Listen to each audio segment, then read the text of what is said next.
High-performing teams don't perform at a high level simply because you have very skilled individuals. High-performance teams perform at a high level because they are led by a leader who can get them to perform at the highest level. Welcome back to the Success Unleashed podcast. Today's topic, your team sucks. Now, why would I tell you that your team sucks? Because odds are it probably does. Now, you may not want to hear what I'm about to say, but suck it up, Buttercup. It's time for you to hear it. Your team sucks because you suck at leading them. Period.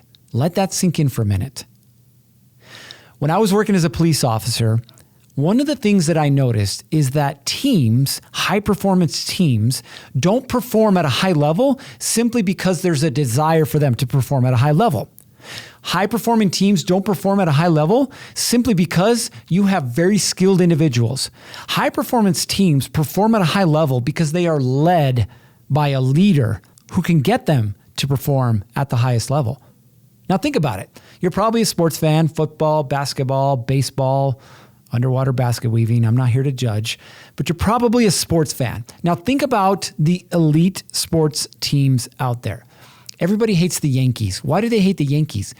Because they're good. Now, I guess the last couple of years, they sucked it up a little bit. But if you look at overall championships, it's the Yankees. Now, was it always because they had the best players? No, it was because they were able to get the most out of the best players. Those best players have gone on to play in different teams and different leagues, and they haven't performed to the level that they did when they were with the Yankees. Let's go to football. Good old Tom Brady and the Patriots. Why were the Patriots so good? Again, maybe not the best players. They had a couple really, really good players. But what they did is they maximized the team, and the team was able to execute at a high level. One of the SEAL team trainers that does the BUDS training, so the entrance exam, if you will, for the SEALs, it's a 5-day, you don't sleep at all, whole lot of physical activity and other things happening at the same time. He's one of the instructors for BUDS, right? And he was being interviewed the other day, and they asked him, what is it that you look for inside of candidates for SEAL teams? And he said, there's the obvious, the physical requirements. He said, but then there's the not so obvious. He said, what we really look for are team players. We look for people who are willing to encourage, to motivate, to stop and help somebody out. He said, because when you get in those high stress environments and things are going sideways, the last thing you want is somebody to just wing it, to just go off script, to just go against what the team is supposed to be doing. And so they really value the team, right, before everything else. So I want you to think for a second about your team. Maybe it's just you and one other guy. Maybe it's you and a team of 50, or you're somewhere in between. Think about your team right now. Your biggest frustration with your team. Your biggest frustration with your team is that they're not performing, right? And for each individual, it's at a different level. Totally get it. But the reason that they're not performing has little to do with them and a whole lot to do with you. I'll give you a perfect example. Last week, we onboarded a new client, an electrician, right? And the electrician's doing, I think, about $3 million a year. So relatively successful revenue-wise, right? And he's got a team. He's got a guy on his team who shall remain nameless, who keeps making excuses for the reasons that he's not getting the things done that need to get done. Happens to be a project manager, right? Now, these excuses are costing the company time and ultimately money. Now, the owner of this business says, I've told him to do it, and then he says he's going to do it. And then he doesn't do it. So then I tell him to do it again, but this time I wag my finger in front of him, and I might get a little angry. But at the end of the day, he doesn't do it. And I said, you know what your problem is? He said, no. What's my problem? He said, you don't have any standards. And so really what you're doing is giving him an empty threat. Do it or else I'm going to tell you to do it again.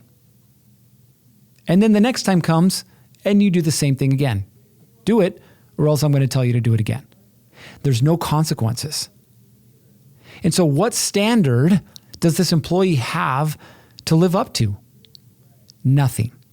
Empty aspirations. What do you have to do then? What do you have to do to get your team to perform at a higher level? Number one and most important is it starts with you and your leadership. You will never lead somebody higher than the level that you're currently willing to lead yourself. So if you want accountability inside of your business, accountability starts with you. If you say you want everybody at the office at 8 a.m., but you're rolling in at 8:05, 8:10, 8:30, don't expect everyone else to be there at 8 a.m. because you're not there. If you expect somebody to stay late on the jobs that need to be finished at a certain deadline and you're going home early, how can you expect them to do the same thing? Do you see what I mean? So accountability starts with you. Leadership starts with you. Number 2, KPIs. If you don't know what that stands for, it's key performance indicators, i.e. performance metrics, i.e. performance measurements. In other words, what specifically are you measuring that's going to tell you whether the person is performing or not? If you look at these elite sports teams, if you look at the SEALs, if you look at any business that's performing at a high level, they are performing at a high level, not only because they hold each other accountable and the leader is leading them, but because they have very specific metrics or measurements or things that they're going after. Think about this. Right now, which of your employees have performance measurements? We'll pick an easy one, sales. Do you know your current close rate? Do you know the close rate of each of your salespeople? No, you're not alone. How do you expect them to close more deals if you don't know what their current close rate is? Does that make sense? What about their activity? How many phone calls, emails, text messages they're doing? If they're following up with the warm leads or the hot leads, or if they're just going to a deal, they don't close the deal, and then they just move on to the next one. What does their follow-up look like? All of these things need to be tracked, right? If you don't track them, how do you expect them to improve? If you don't track them, how do you know that they're actually performing to the level that you want them to perform at? Okay, so we've gone through 2 things, you, and we've talked about the measurements, right? Measuring your people. The third thing though, and the one that I believe is the most important, is accountability. Your ability to hold someone accountable. Your ability to do what you said you're going to do.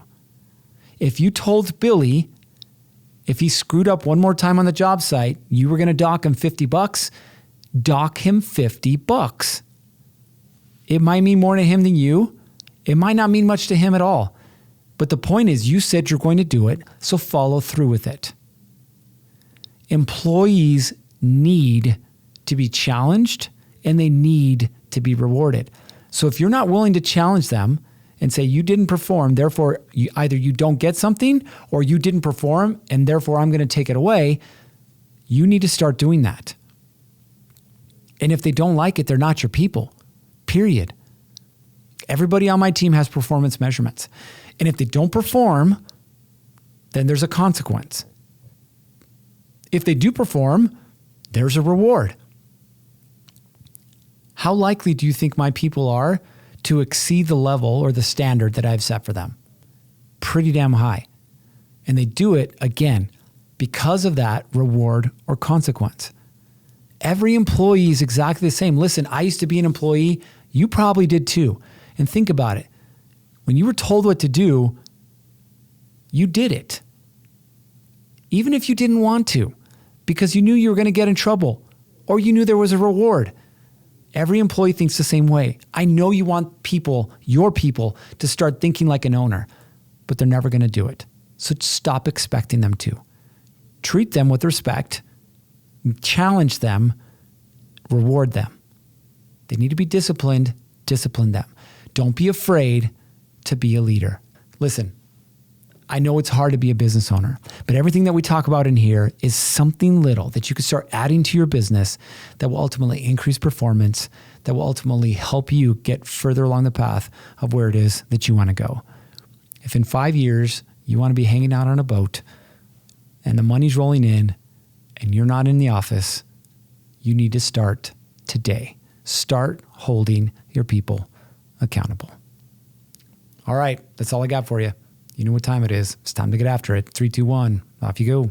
Thanks for listening to the Success Unleashed podcast. Before we go, show some love for your favorite podcast by liking, subscribing, and leaving us a review. Until we see you again, it's time to get after it. 3, 2, 1, off you go.